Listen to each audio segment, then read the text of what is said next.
and in a minute we'll find out exactly why it was postponed. But the very good news is that we're now ready for action. Yes, today we're bringing you live the next stage of the mission, which will enable a better connected world. In the next half an hour, we'll see the latest batch of 36 OneWeb broadband satellites launched into low Earth orbit from the state-of-the-art Vostochny Cosmodrome in Russia. Each launch expands OneWeb's capability to bring low latency, high-speed internet to those parts of the world where it's needed the most. Yes, this landmark day will bring the number of active OneWeb satellites to over 200. So sit back and enjoy the next 30 minutes as we're not only going to see the launch happen live right here, but we'll also get to learn about what these satellites are doing and just how they are made. And if you want to get involved, you certainly can. Do come say hi to us on Twitter. You can send us your questions via @OneWeb, or you can use the hashtag OneWebLaunch. Now, launch preparations are well underway, so let's find out what happened yesterday as we cross live to the flight desk in France to join Arianespace's CEO, Stéphane Israël. A very good evening to you, Stéphane. Good evening. Now, Stéphane, talk me through what happened yesterday. Yes, so you know that in the last hours before the launch, after having starting the filling of the rocket, the 3-stage, we are for sure checking that all parameters are working nominally. And this is to be done to make sure that we go for a safe and reliable launch. And we have had an alert on an electrical equipment. Our partners have decided to change this electrical equipment. It is a very easy operation under standard procedure. This electrical equipment has been changed, and now the launcher is fully ready for liftoff tonight. So good news. Great. So it was quite an easy turnaround. It wasn't too difficult to sort. No, it was more than easy to do it. It is really under standard procedure. I must say it's not the first time it happens, so we know perfectly well the story, and it is absolutely with no problem. Well, I'm very pleased to hear that. Thank you very much, Stéphane. Now, this is going to be your 7th launch. You and your team will operate for OneWeb out of the 19 that are planned. Can you just tell us a little bit more about what's going to actually happen tonight? Yes, so we are now in the final operations before the launch. So the liftoff shall occur at 5:38 Universal Time. And then the mission duration will be 3 hours and 51 minutes. So we will have a certain number of separations of the 36 satellites. And after this 3 hours and 51 minutes, we will have separated all the 36 satellites, and it will lead to 216 satellites for OneWeb into orbit. And you know that we separate the satellite at 450 kilometers, and then the satellite, by their own propulsion means, are going to their final destination, which is a little more than 1,000 kilometers, to be exact, 1,200 kilometers from the Earth. You know what, you make it sound almost quite simple, but I'm sure this is an incredibly complex mission that has been many months in the making, hasn't it? Yes, for sure. It's a very complex mission. We have to prepare the satellites with our friends from OneWeb Satellites. We have a team in Florida. We have also, for sure, our team in Vostochny. And we are working very closely with the customer, for sure, with OneWeb, but also with all our Russian partners, Roscosmos, RKC Progress, NPO Lavochkin, Tsenki, Glavcosmos. We are all partners to deliver a safe and reliable launch tonight. This is our goal. And let's wait now for what will happen in a few minutes. Yeah, I got to ask, how are you feeling, Stéphane? Do you get nervous at this point? Are you excited? We are focused. We are very concentrated. We have to deliver. A launch is a launch. So we are focused on the tonight mission, and we will monitor the next step, and we will come back to you after. Brilliant. Well, on that note, I'll let you get back to focusing and on with the job at hand. Thank you so much for taking the time to speaking to us tonight, Stéphane.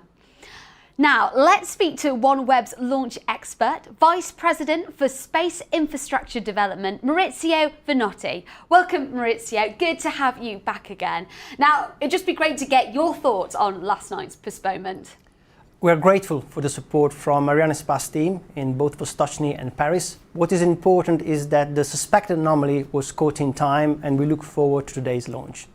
Absolutely. It is really great that they managed to solve it in time for tonight's launch. Now, before we actually get to that, let's look in more detail at the satellites themselves, because there are already 182 right now circling above us, and today's launch will bring that total to a very impressive 218. By the end of this year, the OneWeb infrastructure will be large enough to deliver continuous connectivity at latitudes above 50 degrees north, which will include the UK, Northern Europe, Canada and Alaska. Now, once the OneWeb constellation is complete, 648 satellites will connect you to fast, low latency internet wherever you may live or travel. So, whether you're mid-ocean, mid-air, or just, in the middle of nowhere when I'm off visiting my grandma on the sticks, those satellites will be able to bring connectivity for the very first time to the most hard to reach places.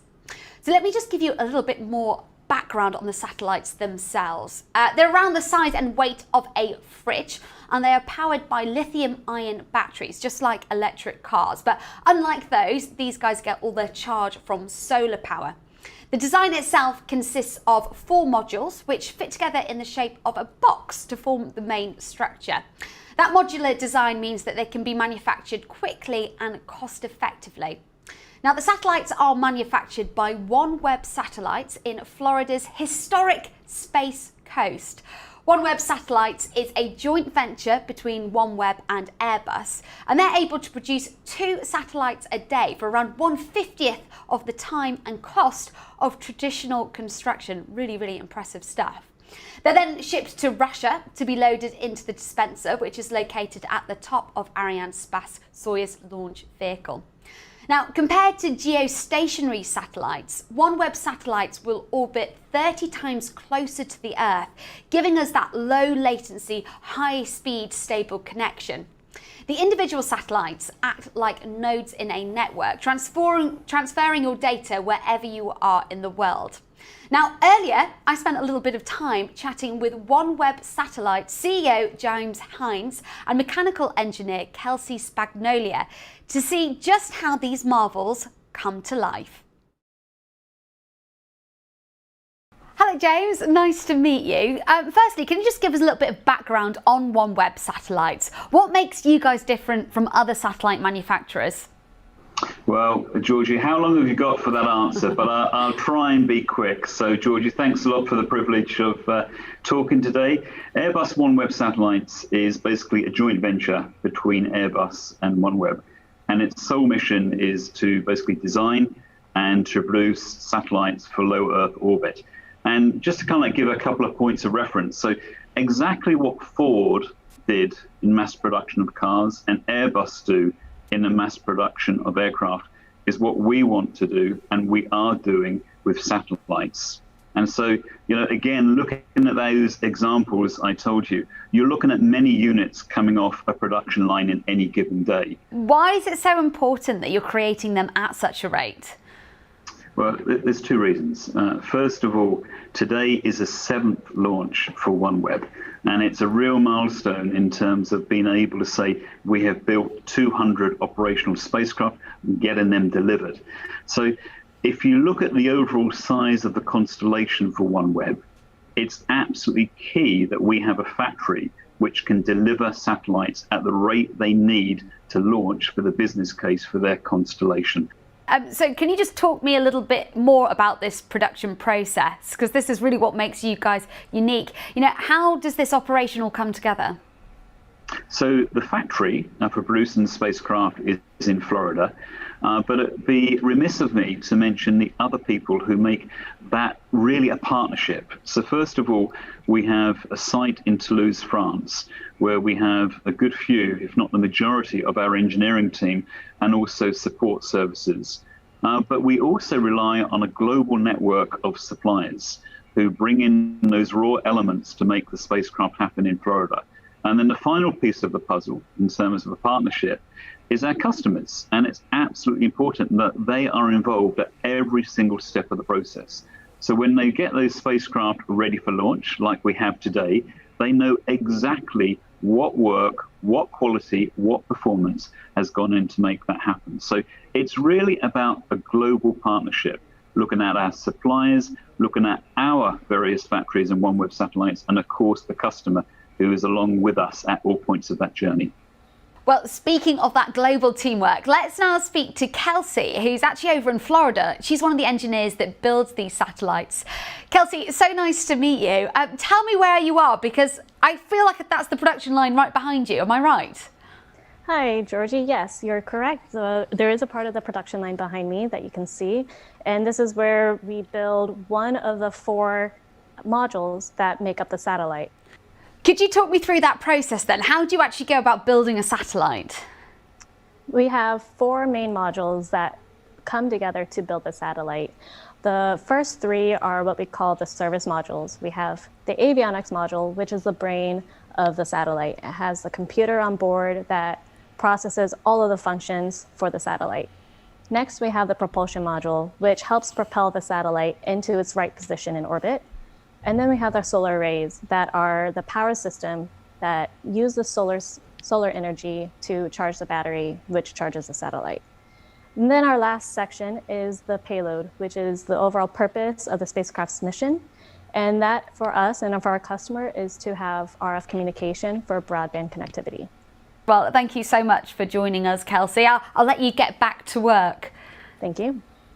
James, let me come back to you, because you mentioned earlier that global partnerships are really required to make the production process successful, but on a more local scale, by actually building OneWeb satellites in Merritt Island, you guys are really having an impact on the local economy, aren't you? We definitely are. And what I would start in terms of the answer is the importance of a two-way relationship. And it's critical in any relationship.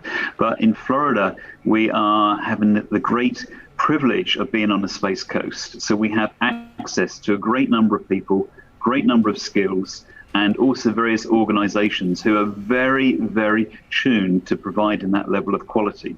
So that's one thing which we have. But at the same time, what we're trying to do is to work with local development corporations. So we've got corporations like the Space Florida, who've helped us build that particular vision and mission, and other development corporations within Florida. But then at the same time, what we are also trying to do is we're trying to feed back into that workforce, into that ecosystem elements. So for example, we have an apprenticeship program, which roughly runs for about 2 years, where we're developing those high-tech skills so that we're not just taking from the database and the portfolio of people around us, but we're actually trying to feed back into that workforce going forward. Brilliant. So you're both sort of tapping into the expertise that's already there in the area and also helping bring up the next generation of talent. Can I just quickly ask, how are you feeling? How does launch day feel for you? Launch day is a huge relief because you have got everything done when the customer needs it to be done. But it's also a day of great excitement to be shared with a lot of people. And there's also a little bit of nerves, not in what you've built, what you've done, but the fact that everything's coming together to go on a rocket, which is an extremely established, well-designed, proven product, but still bringing it all together on launch day. It's just a little bit of nerves, but it's a whole mixture of feelings. It's a good day. And I do wish OneWeb the very best. Absolutely. James, thank you so much for joining me. Okay, thank you. Well, speaking of those nerves, liftoff is less than 8 minutes away. Very shortly, we'll see OneWeb continuing their mission to connecting the unconnected. Now, technology has been crucial in keeping us all in contact this past year. And while it may seem like everyone has a smartphone these days, almost half the world, which is more than 4 billion people, are not yet online. And for many that are, the service can be slow and intermittent. Well, OneWeb hopes to change that by giving everyone the connection that many of us take for granted. And as we're so close to liftoff, let's now check in with Maurizio to see how preparations are going for the OneWeb team. Maurizio. Thanks, Georgie. Over the last few hours, the Satellite Operations Center, the SOC as we call it, has performed a series of checks. At T-4 hours, we did a final check with the telemetry and telecommand ground stations that will acquire the satellites after the separation from the upper stage. At T-45 minutes, the SOC team has given the final go for launch. The battery status has been monitored, and right now our 36 satellites are warm and cozy inside the fairing at the top of the Soyuz rocket. Okay, well, speaking of those warm and cozy satellites, can you talk me a little bit about how they actually function? Well, absolutely. So the satellites are a shape of a large fridge, as you mentioned earlier on. And the two key elements, most notably, are the antennas that enable the connection from the internet to the user terminals and vice versa. We have two dishes, two parabolas that are in charge for the connectivity with the ground network, in particular the gateway stations in Ka band. And what looks like a fanned out deck of cards in the face of the satellite that looks toward the Earth is the Ku, the user terminal antenna that transmits in Ku band. You can also see the solar panels.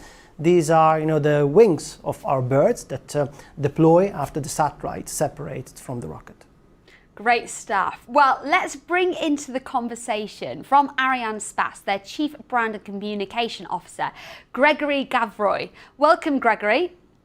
Hi, Georgie. Hello, everyone. I'm very excited to be with you tonight and to help you knowing more about this new OneWeb mission. It's brilliant having you here, Gregory. Earlier this week, we actually saw the rocket being rolled into position. Can you talk us through exactly what happened? Because it's just so beautiful. Yeah, okay, Georgie, here we go. So the combined operations have consisted in, first, the integration of the complete stack of 36 OneWeb satellites on the upper stage of the Soyuz launcher. It's called the frigate. And second, the encapsulation phase with the fairing installation. This operation has been processed horizontally, as you can see, in dedicated facility and clean room. And then what you can see in the video is the transfer of the upper composite to the launcher integration building. So where it has been integrated and finally prepared on top of the Soyuz core. It's called the 3 stage. So to summary, first integration on top of the Soyuz 3rd stage, and then complete integration of the launcher, easy. So 3 days before the launch, the complete launch vehicle has been transferred to the launch pad, an operation performed by the train, as you can see on your video. And once arrived on the launch pad, the launch vehicle has been vertically tilted and the mobile gantry has been safely installed around the launcher. And after completion of this installation, so the launch pad operation have then been initiated with line connections set up, and we proceeded with different verifications.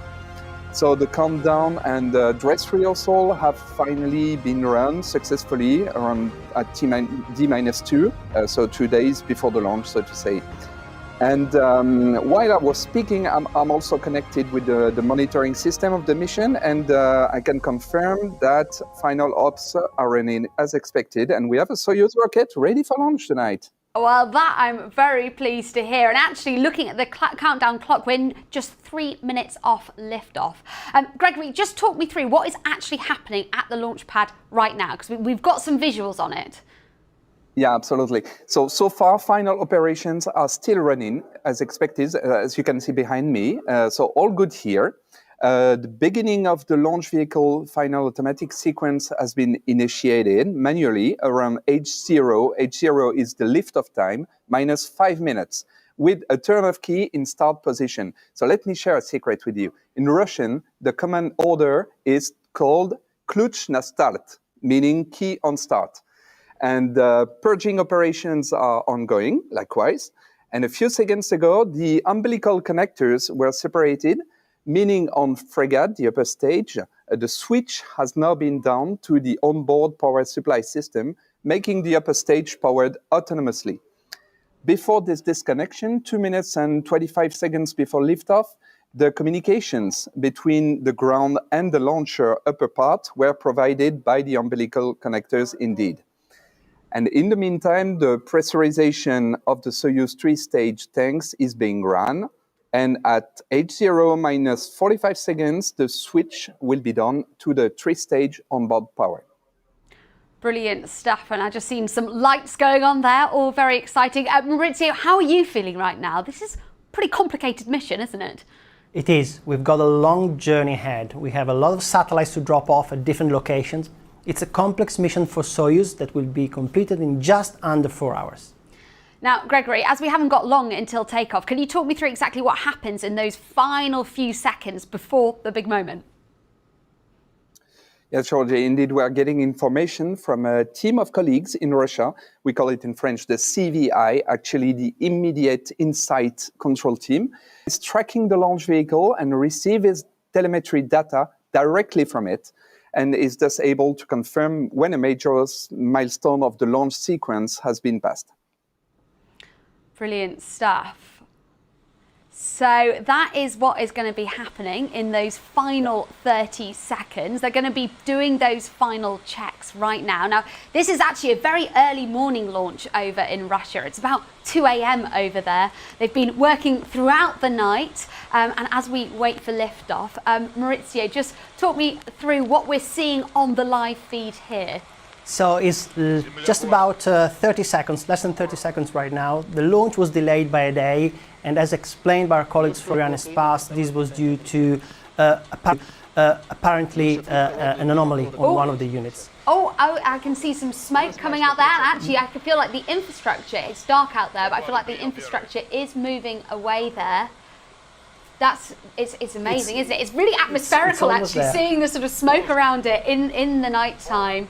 That is incredible. We're almost there. So this is launch number 1939 for Soyuz rocket. And look at that, the smoke is starting to billow out, and that is it. The engines have ignited.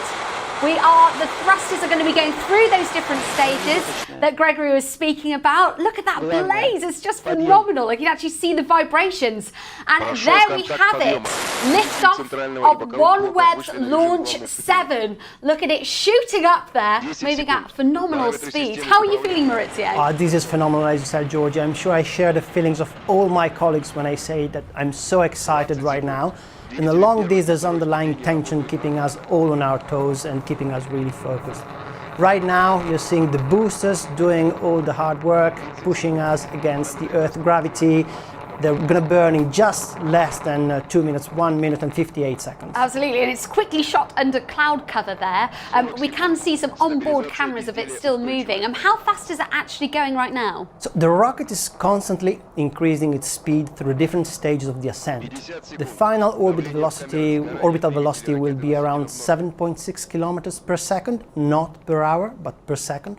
Right now, the satellites are experiencing an acceleration of about 5 Gs, which is similar to ride an extreme white-knuckle roller coaster. That's a seriously extreme roller coaster. Yes, absolutely, absolutely. We're launching also, important to say, in plane 3 tonight of our constellation. There's a long way to go, but also important to say that by the end of the day, we're going to have deployed more than 1/3 of our constellation. So 4 hours journey before all the 36 satellites are released from that. So this is the start of that 4-hour journey ahead of the satellite. Gregory, can you explain how you're getting that information that we're seeing on screen at the moment from the rocket? Yeah, absolutely. I explained to you what is the role of our colleagues in charge of the telemetry. I can confirm that the telemetry is okay and everything is nominal for the moment. I can come back on a short moment you've experienced just a few seconds before the launch, what we call the ignition sequence. So we had a progressive increasing of the thrust level, actually. You experienced it. The goal of this progressive sequence is to make sure that the engines work normally. So we go from 20% of full power, 11 seconds before liftoff, to full thrust level at liftoff time H0. That was impressive. It was really impressive, and it's so exciting to watch, and delightful that it's been a successful liftoff. But of course, this is just the start of the journey, as Maurizio was saying. Maurizio, can you talk us through what those next stages are? So we've just seen the booster separation. So we are obviously seeing it live, and we don't need the boosters anymore. This is all part of the plan. We are shedding unnecessary weight. Brilliant stuff. And Gregory, when do we reach maximum acceleration? And is that a very particular point? Is it important? Yeah, absolutely, Georgie. This is critical. This is actually the job of the first stage of our Soyuz rocket, is to get the launch vehicle away from the Earth. So it is needed to provide maximum acceleration level from the very moment of the liftoff, actually. So the first stage, which consists in 4 boosters arranged around the central core, it's called the bundle, and it weighs 45 metric tons each. And this bundle is powered by engines. They are called with the lovely and sweet name of RD107A, which produce a total thrust of 340 metric tons at liftoff. Impressive, isn't it? Absolutely, Gregory, and thank you. And right now there are 36 OneWeb satellites that are sitting on the top of the Soyuz launcher. The fairing is protecting them in the initial phase of the ascent. The fairing has several jobs. It's a shield. Most notably, what the fairing does is protecting the satellites from severe conditions of the launch and the atmosphere. There is acoustic vibrations at liftoff and also friction when the launcher is flying through the dense part of the atmosphere at very high speed. At the present altitude, there's no more atmosphere, so no need to maintain the fairing on the launcher to protect the satellite. So the launcher will be soon liberated from these dead weights as well. And if you could see the satellites right now, you would notice that they are attached to a central dispenser in a configuration that resembles a corn kernel. Each of them having a truncated pyramid configuration that maximizes the number of satellites inside the fairing itself. But we are now at the end of the second stage phase. Brilliant. So, Gregory, can you talk us through what the next stage is then? Yeah, absolutely. And first, Maurizio just mentioned the fairing. I can confirm it has been jettisoned and separated. Great as well news. as the first stage. So great news, the launch Success is going well. so far. Yes, it is. It's going very well. And still in order to save weight, as Maurizio mentioned, the second stage and the fairing has been separated. And it is now the turn of the third stage to burn for approximately 4 minutes and 30 seconds. So the third stage is powered by one other engine called with one other sweet and lovely name. This one is RD124. And it produces a thrust of 30 metric tons. Brilliant. So, these stages are clearly really important to the launch. Would you mind, Gregory, just giving us a sort of a summary of the stages that we've seen so far and what we can expect for the remainder of the mission? Absolutely, Georgie. Happy to. So tonight's mission started with the 4 boosters phase for a duration of about 2 minutes. Then you remember the core stage took the reins during less than 3 minutes, just a few moments after the fairing has been jettisoned and separated. Now, ahead of us, you can see it on the animation, the next step is the separation of the third stage from the nose module, which will occur 9 minutes and 22 seconds after liftoff. What is the nose model? So it includes the upper stage, called frigate, again, the dispenser, which is the structure that gathers the satellites on the launcher, and the 36 OneWeb satellites themselves. The frigate upper stage will start doing its job with the first ignition of its main engine in order to reach the intermediate transfer orbit. This phase will then be followed by a long ballistic phase. And the second ignition will be performed for circularization and injection of the satellites into their separation orbit. So the satellites release sequence will start with, first, the separation of the 4 satellites integrated on the top conical part of the dispenser, and then 8 successive separation of the 32 satellites integrated on the cylindrical part of the dispenser, from the top row to the bottom row, 4 satellites at once. And as illustrated on this 3D animation, it means that 9 separation events are necessary for the complete release of the 36 satellites. And between each separation event, the sequence is identical. 19 minutes, which consists in a series of maneuvers like follow. Firstly, a tilting maneuver of the nose module, then a boost of the frigate to gain in speed during a few seconds, with the aim to ensure enough distance between the satellites and thus to avoid the risk of a collision. Then a new tilting of the nose module to the required orientation for the satellite separations. And finally, the separation is commanded by the frigate upper stage itself, triggering a smooth separation ensured by the relaxation and specific springs. And the end of this complex release sequence occurs a little bit less than 4 hours after the liftoff with the ninth and last sequence of satellite separation. Easy, isn't it, Georgie? I'm glad I'm not in charge of all that, but thank you. That was really helpful to just sort of get that overview of exactly what awaits the OneWeb satellites. Now, Maurizio, we've discussed stage 1 and stage 2. Can you talk us through phase 3? Yes, sure. The launch phase are always extremely exciting, and we're looking forward to confirming stage 3 separation. While waiting for that, let's take a moment to highlight that we're also in the process of deploying our ground network infrastructure, the key elements of which are the satellite access portals. These are antenna farms, as we call them, distributed across the globe. That is a key piece of what will enable the commercial service introduction and continuous connectivity at latitudes above the 50 degrees north by the end of 2021. But now we're coming closer to frigate ignition. So Gregory, let's go back to you. Can you update us on any progress? Have you heard anything more? Yes, Georgie. So the third stage is on the way to be separated, and the frigate upper stage is getting ready to switch on its main engine. Just looking at my colleagues to see if the third stage has been separated yet. Not yet. It's coming. I will keep you informed. And so after that, the first step is called the pre-burn phase, and it lasts 55 seconds. So its aim is to give a quick burst of acceleration, and hence to push, and I just had the confirmation that the third stage has been separated. So great. Actually, you can see that on screen as you were speaking. That's really incredible. Absolutely. So that's now confirmed. Yeah, I'm pursuing with the explanation of what's ahead. So the aim of this burn phase is to push the fluids back in the tanks. So just imagine when you suddenly and strongly accelerate your car, you get pinned back against the seat, and that's exactly what will happen here with the fuel in the tanks. So this is the description of the first step of the frigate mission. And this first ignition enables to inject the nose module into an intermediary transfer orbit, which is actually an elliptical orbit.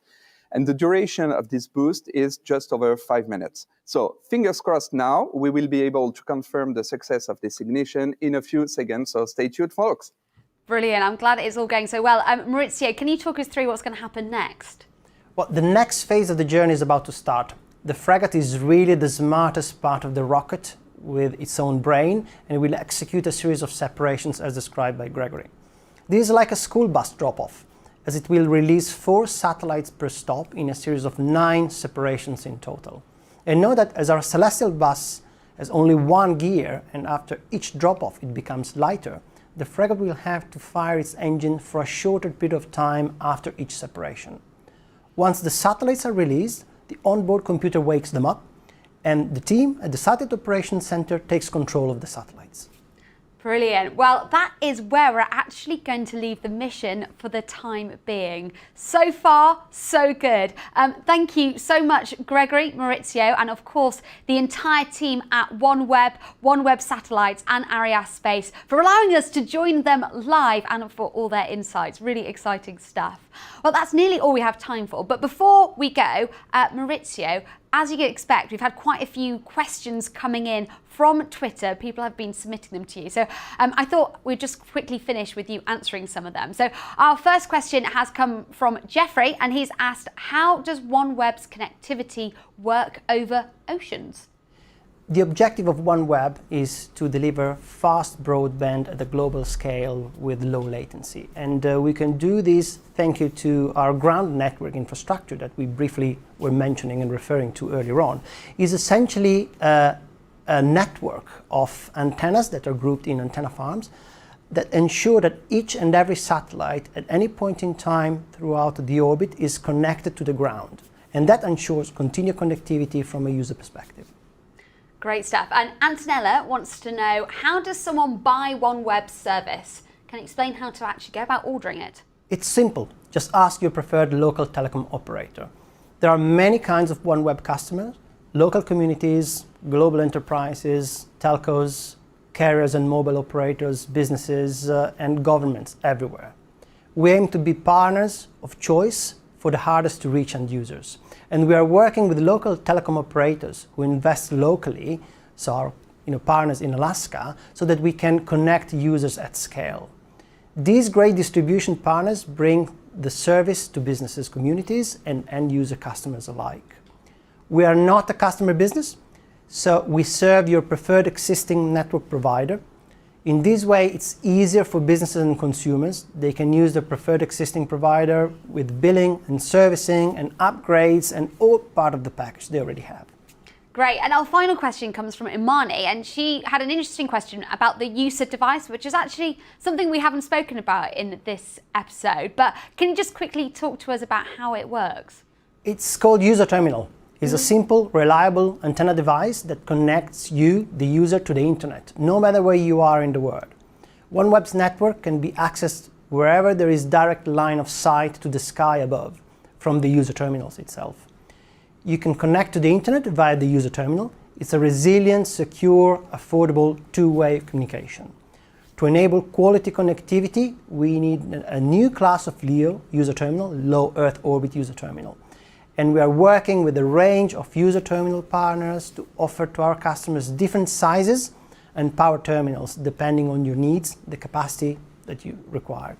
Small, medium and large enterprises, rural schools and communities, major verticals such as maritime, aviation, enterprise and governments, you name it.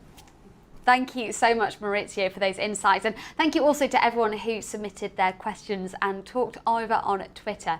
So I'm afraid that's all we've got time for. Thank you, Maurizio, for joining us. Thank you, Georgie.